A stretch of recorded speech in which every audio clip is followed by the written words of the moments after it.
Good morning, class 7. So, welcome you all. So, what we are going to study today? Today, we are going to study our chapter number 13, that is South Africa.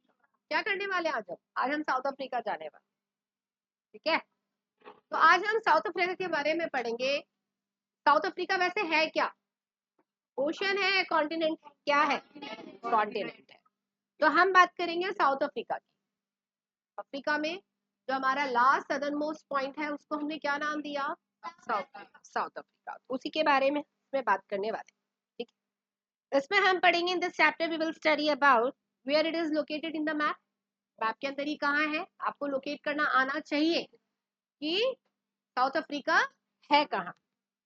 उसके geographical feature के बारे में पढ़ेंगे।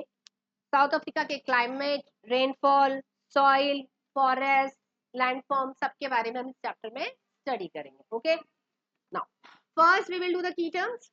Okay, now first one, what is biodiversity? Biodiversity, area that is home to many unique. That means biodiversity, it is related to a science term. The land which is covered with flora and fauna, जहाँ पे आपको flowers भी available होंगे और different type के species के animals भी होंगे कि नहीं? So that means we can say home of flora and fauna. Flora हो गया आपके plants, flowers, everything, and fauna हो गया आपका सारा वाइल्ड लाइफ। क्लियर है? That is our biodiversity. Second, hotspot क्या होता है? Plants and animals facing threat of habitat loss. Hotspot मतलब कई बार जो हमारे प्लांट्स और एलिमेंट्स लॉस हो जाते हैं। कैसे लॉस हो जाते हैं? Bye hunting. और ऐसे स्पीशीज कई बार हंटिंग में मारे जाते हैं जिनके सर्वाइविंग के चांसेस आगे कम है। एंडेंजर्ड स्पीशीज है, मतलब ये वाली जो स्पीशीज है वो कभी भी खत्म हो सकती है। ये लास्ट जनरेशन है, समझ रहे हैं? क्या है ये? लास्ट जनरेशन है। Now third is Cliff. Cliff मतलब क्या होता है? हाई स्टीप स्लोप, बिल्कुल खड़ी चढ़ाई हम जिसको बोलते हैं, ऐसे बिल्कुल, समझ रहे हैं? बिल्कुल हाई स्टीप, बिल्कुल खड़ी चढ़ाई चढ़ना, बिल्कुल straight forward. Got it my point? Now coastal wetlands क्या होते हैं? वेटलैंड्स क्या होते हैं? ऐसे लैंड जहां पर आपको वाटर भी मिलेगा, जिसको हम कहते हैं ना मार्शी स्वैम्पी एरिया, जिसको हम नॉर्मल आम भाषा में बात करते हैं कीचड़, समझ रहे? ऐसा लैंड जहाँ पे सैंड अवेलेबल है, जहाँ पे हार्ड सरफेस मतलब रॉक्स भी अवेलेबल है एक्सक्यूज मी, और जहाँ पे वाटर भी अवेलेबल है। तो वाटर जब सॉइल के साथ मिक्स होगा तो वो स्वैम्पी एरिया बन जाएगा, मार्शी एरिया बन जाएगा, कीचड़ वाला एरिया बन जाएगा, राइट? उसको हमने क्या नाम दिया? Wetlands, coastal wetlands. क्लियर है? Any doubt in any key term?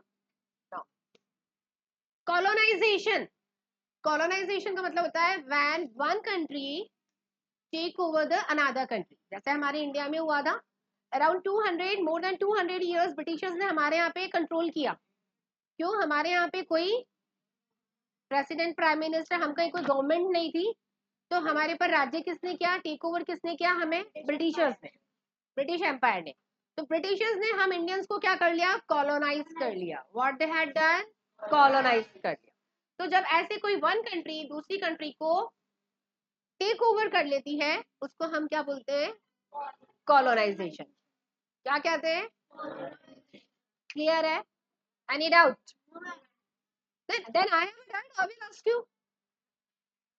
If I have a doubt, then I will ask you. You don't have any doubt, I will ask you because I have so many doubts. Okay, now ecosystem, when the different type of communities live together, जब बहुत सारी communities के लोग से मतलब है यहाँ पे एनिमल्स एंड प्लांट्स एक साथ रहते हैं। जब एक साथ रहते हैं, हम कहाँ रहते हैं? We are living in ecosystem. हम एक ऐसे इकोसिस्टम में रहते हैं जहाँ पे प्लांट्स, एनिमल्स और ह्यूमन बीइंग सरवाइव कर रहे हैं। कर रहे हैं कि नहीं कर रहे हैं?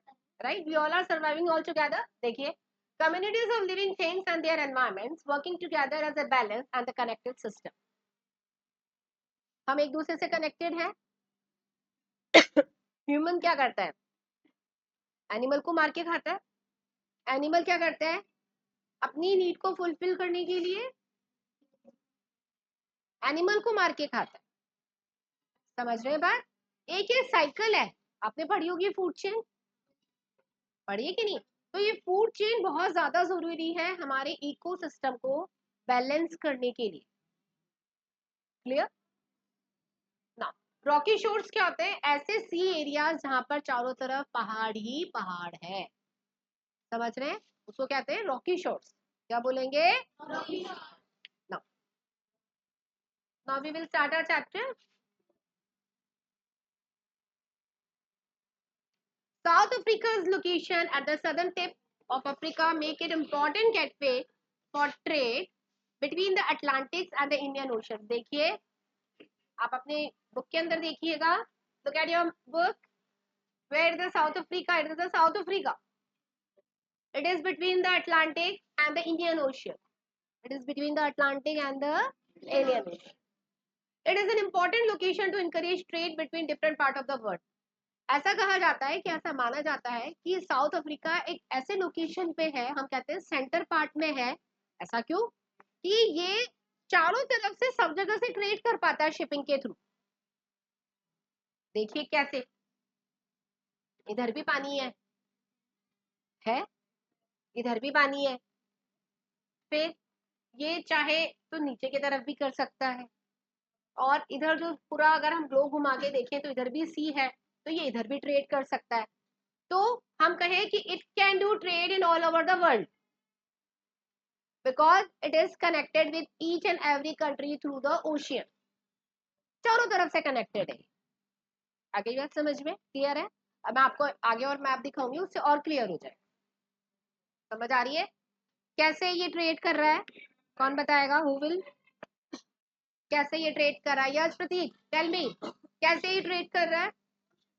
कहाँ कहाँ से? All over the world. कहाँ कहाँ जा रहा है ये? Through ocean. कहाँ कहाँ जा रहा है? Europe, Asia and South America. और बहुत सारे पोर्ट्स भी हैं। कौन कौन से पोर्ट्स जहाँ पे डायरेक्टली शिपिंग हो जाती है इनकी? देखिए, डरबन है, cap Town, Durban, Port Elizabeth. कहाँ कहाँ जा रहा है ये? कहाँ कहाँ जा रहा है ये?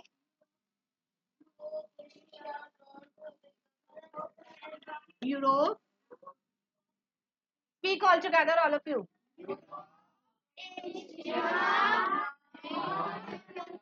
North and South America, then Cape Town, Durban, Port Elizabeth. Okay, all of you got it? Now tell me, Rishabh, through which countries it's doing trade? Speak loudly. Europe, Asia, North and South America, Durban, Cape Town, very good. Port Elizabeth. Right, yes, Abhay. Tell me the countries from which it is doing trade. Europe, Very good. Asia, Very good. South America, North America. It's Africa or America? America. And Portland, Cape Town, Durban, Durban, and Port Elizabeth. Got it, all of you? Yes, Naksh. Sit down. Where the South Africa is located? He will speak. Where the South Africa located? कहाँ located है? अभी बताया ना मैंने। हाँ, tell me. Yes you. It is lie between the Antarctic and Indian Ocean. Learn it, learn it, learn it.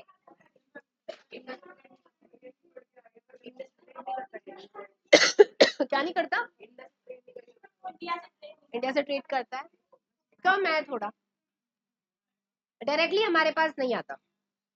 करता है पर डायरेक्टली नहीं आता. Now pick it do the trade with India.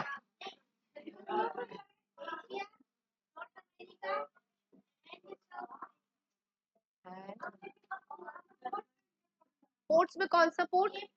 हाँ, दुर्बन. It's Durban. हाँ, Elizabeth. All of you got it? Yes. Now the which two question arises first? What is the location of South Africa? Mention the question in your copy or in the book. What is the location of South Africa? Tell me the location. Very good. Between the Atlantic and the Indian Ocean. Write down the question number 1. Question number 2. From which countries it do the trade? कौन कौन सी countries के साथ ये trade करता है? Write down the answer. It's Pretoria also, right?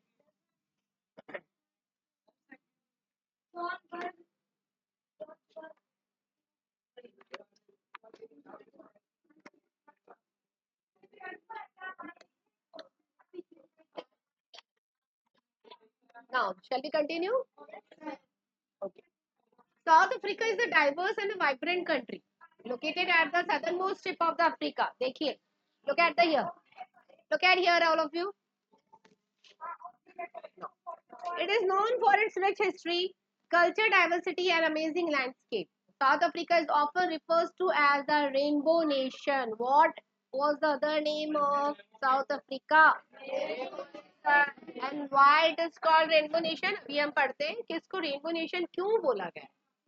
Due to its population from different races, religions and culture. क्यों? क्योंकि यहाँ पे जो पॉपुलेशन है, फर्स्ट थिंग तो बहुत ज्यादा है, और जो पॉपुलेशन है उसमें डिफरेंट डिफरेंट रेसेस का मतलब है कलर टोन, हमारा स्किन टोन, अलग अलग स्किन टोन के लोग वहाँ रहते हैं. बिल्कुल गोरे भी रहते हैं तो बिल्कुल काले भी रहते हैं. ब्लैक टोन भी है, व्हाइट टोन भी है, व्हाइटिश टोन भी है. आ गई बात समझ में? तो डिफरेंट रेसेस का है, डिफरेंट डिफरेंट रिलीजन्स के लोग हैं वहाँ पे. All type of religions people live there, Indians also live there, and their culture is also diverse. Different cultures people live together. That's why it is called the Rainbow Nation. Again the question arises. Write down the question. Why the Africa is called the Rainbow Nation? Why the Africa is called the Rainbow Nation? Got it? Now tell me the answer. Yes, Atul. Why the Africa is called the Rainbow Nation? Speak loudly. Very good. Very good. Yes, you. Daksh.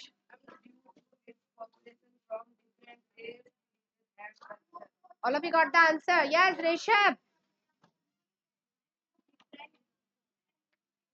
Because it is a composition of different race. Got it, all of you? Africa को rainbow nation क्यों कहा गया है? Because it is a composition of different types of races, religions and culture.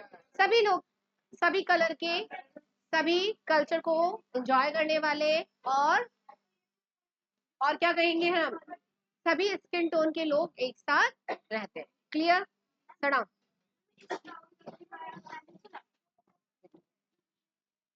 It is home to a wide range of ethnic groups. अब यहाँ पे कौन कौन से ग्रुप्स के लोग रहते हैं? Including Zulu, Hausa, Afrikaner, Sodo and more. South Africa has 3 capital cities, Pretoria, Cape Town and Bloemfontein. देखिए, पहले यहाँ पे हम ये पढ़ेंगे कि यहाँ पे डिफरेंट डिफरेंट एथनिक्स ग्रुप रहते हैं. एथनिक्स ग्रुप से मतलब है कि बहुत सालों से वो लोग वहीं पर रहते हुए आ रहे हैं. हम नहीं कहते कि आप कहाँ से बिलोंग करते हो, हम बात करते हैं कि नहीं करते हैं? From where you belong. हम कहते हैं कि नहीं, I belong to Jaipur only. कि आपका कोई नेटिव प्लेस, हाँ यही है, कोई विलेज है आपका, नहीं. हम बात करते हैं. तो हमारा टोटल जो एथनिक ग्रुप है कि सालों से पीढ़ी दर पीढ़ी हमारे जो पूर्वज थे जयपुर में ही रहते हुए आ रहे हैं, हमारा ये एथनिक ग्रुप हो गया। वैसे ही साउथ अफ्रीका के भी कुछ एथनिक ग्रुप्स है जो सालों से वहां पर रह रहे हैं। तो वो कौन कौन हुए, कौन कौन है वो? Zulu, Xhosa, Afrikaner and Sotho. कौन कौन से रहते हैं?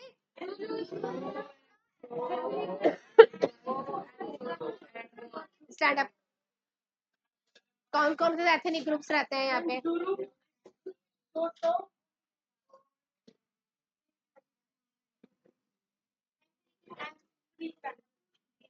Yes you Supriya.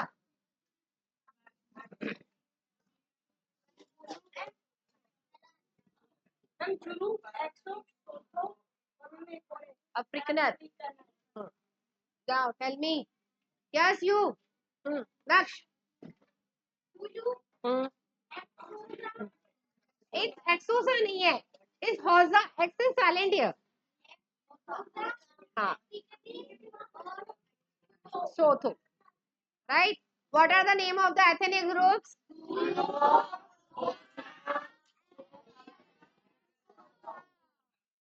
Then write down the question, short question.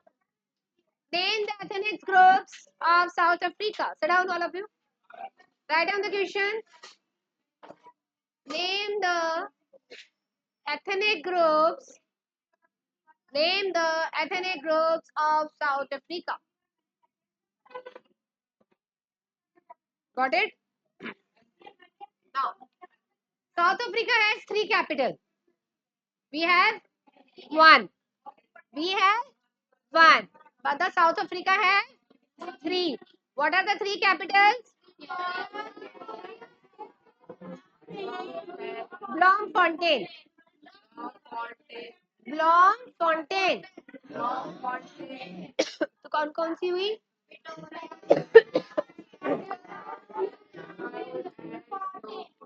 First is Pretoria, Cape Town and Bloemfontein. Its diverse geography includes deserts, mountains. इसकी geography क्या क्या include करती है? Deserts, mountain, forest and coastline. Okay? Clear है? So class, today's time is over. We will continue this chapter tomorrow. I hope you like it, this chapter. Interesting one. Where we are going? So still we are in the air only. Till tomorrow. So we will meet soon tomorrow.